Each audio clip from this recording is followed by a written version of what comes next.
Hi guys, welcome back to yet another video. My name is Martin, or Aussie Comic Book Collector.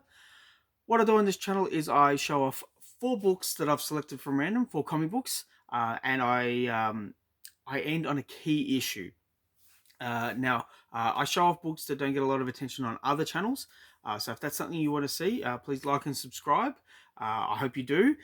Please put down in the comments down below as well, because I do read all the comments and I do take it all in. But I have the 4 books here, so let's just kind of crack on to it. Oh, let's start showing the comics.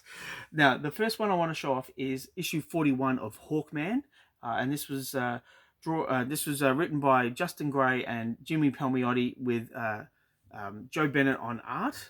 In the previous video, I showed off a book that had Joe Bennett's artwork, and I didn't recognize it at the time, so silly me. But I was a fan of the Hawkman run for this series.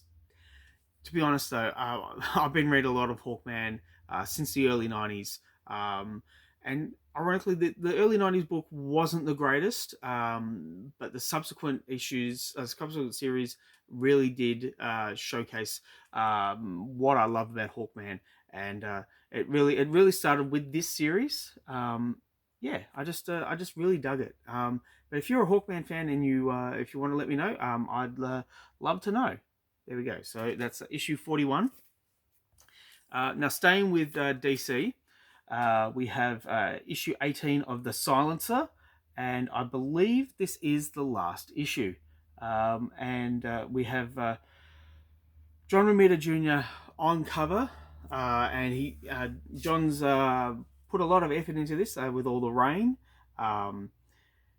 Maybe he had a little bit of time to work on it. But yeah, I don't remember too much about The Silencer. I certainly didn't get her first appearance or anything like that. I did get the last issue, though, just because I'm a fan of last issues. I like to see how the series ends. And I remember there was this character, and there was a character called Sideways, and I believe there was a character called Damage, I think.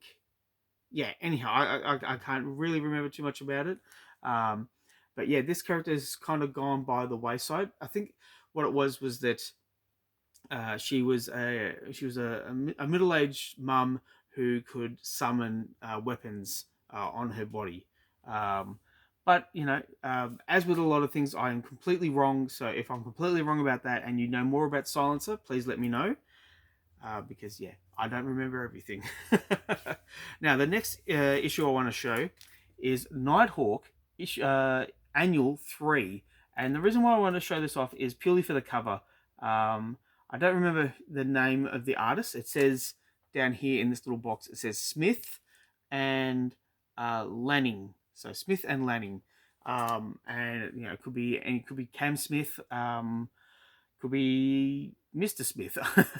I don't know who the artist is, but it's a striking cover in that we have Darkhawk, right up to the camera, you know, looking at us, and yeah, in kind of 90s fashion. So yeah, there we go. That's Darkhawk Annual 3.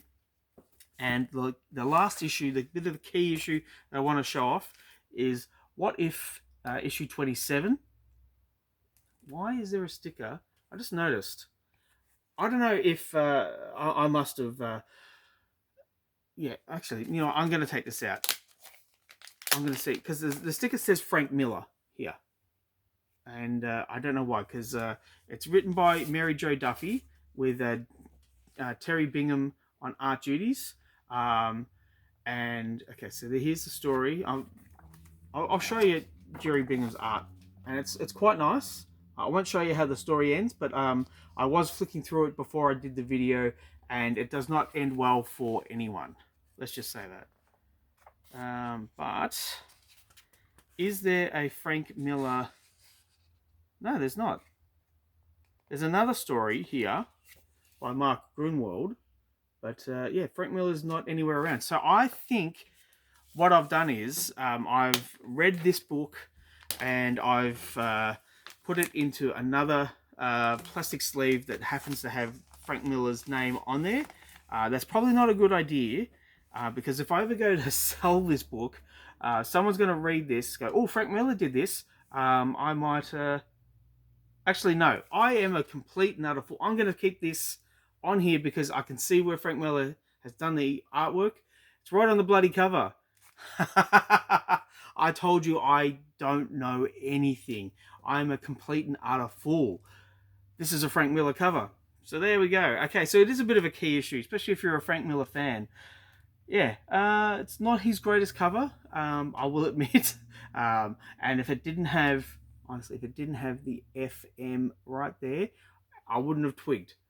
And thankfully someone did write Frank Miller on there. So there we go. That's the video for today. Please let me know what you think in the comments down below. Please like and subscribe if you wish to. I'd really appreciate it. Thank you for sticking with me. I'll catch you at the next one. Bye.